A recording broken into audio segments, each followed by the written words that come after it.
At some point of your career as a recruitment consultant, when you are struggling, it could be that you blame your market, your recruiting niche. And you know what? You might not be wrong, but you need to learn how to differentiate facts from feeling, because there is one thing that you can't certainly do is going to see your manager to tell him, hey, my market sucks and this is why I'm struggling, because there is nothing in this that will enable your manager to apprehend the potential of your market, to understand if you are just making an excuse or if it is a reality. So you need to come with something concrete. And this is why I'm going to teach you in this video how to concretely evaluate and assess your recruiting niche potential and identify whether it is the source of your struggle or if you should look somewhere else. And as I said, this is why you need to differentiate facts from feelings. So on one side, you have what is concrete, the reality, and on the other side, you have your perception. And to do so, you need to have and to define clear and measurable indicators. And you also need to know what are the red flags. And here are the indicators that I personally use to assess and to evaluate a recruiting niche potential. So for example, what I want to know is how many new CVs can I find on a job platform? So the job platform that I use to source my profiles, I want to know how many new candidates to upload their resume on the platform. Also, I want to know how many applicants can I generate through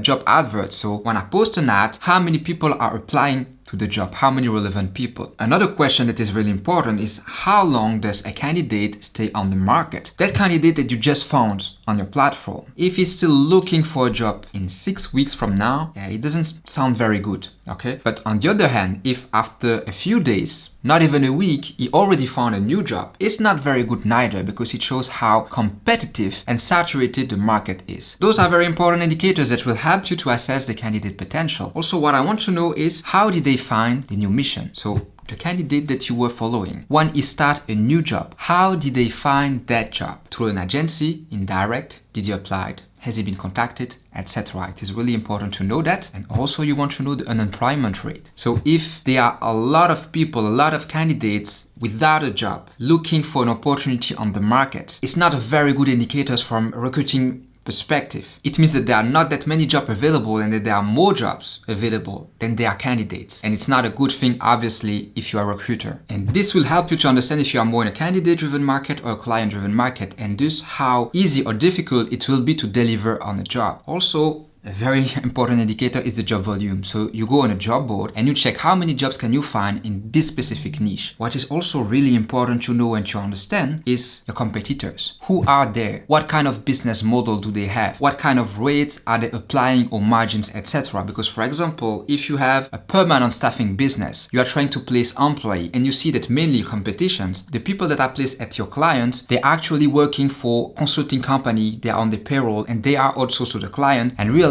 that maybe your business model is not adapted for this particular niche, even though there is a potential. And this is why, if you want to assess a recruiting niche potential, it is really crucial to know your competitions. So for instance, the other staffing agencies working the same kind of profiles, how many recruiters do they have assigned to this particular market? What is the seniority level? What is the turnover? Is the competition increasing, etc., etc. The next indicator is the demand for recruiter. This is really a tip that I give you. If you want to know if there is a potential in your niche, you want to know first, are those companies recruiting recruiters? For example, look at the demand for tech recruiters. It is extremely high. It became a niche market. It is difficult to find good tech recruiters. Why? Because the demand is very huge. It is really difficult to deliver because the market is saturated. Okay, so it's not maybe necessarily the best market for that reason, but it shows there is a huge potential. So it is also something that you want to look into. Your potential clients, are they recruiting recruiters in that specific niche? And last but not least, the last indicator, you go on Indeed, the job board, and you monitor, you analyze the ratio between the job posted by agencies and by end clients. Why? Because if there are way more jobs posted by agencies than by end clients, it shows that probably the market is too saturated. The competition is too high. So it's not really a very good indicator. It's not really a good sign. Now, if the ratio of job posted by agencies is extremely low, it probably shows that the potential is also very low and that most companies, they manage to find those candidates by themselves. So it is not a good sign neither if you are a recruitment business. So you need to find something in between. For example, I would say that a 60-40 ratio or a 70-30 ratio is quite good. So 60 or 70% of job posted by end clients and 30 to 40% of job posted by agencies. You should try to be somewhere somewhere there, I guess. So you see, there are plenty of real and concrete indicators that will help you to find out on whether the strategy is the problem or it is the market. But you can't rely on a prospect telling you that the market is calm or not very good at the moment, or that nobody is recruiting, or on a candidate telling you that the market is calm, etc. You have to challenge them with those kind of information. You have to challenge your market. You need an in-depth analysis to really assess your market potential. And also remember, nothing is permanent in this business. Everything is changing so fast. So there is nothing surprising if at one point you realize that you have to try a different market. That's totally normal, and even top billers who have been performing for years on the same market, at some point, sometimes they change because they have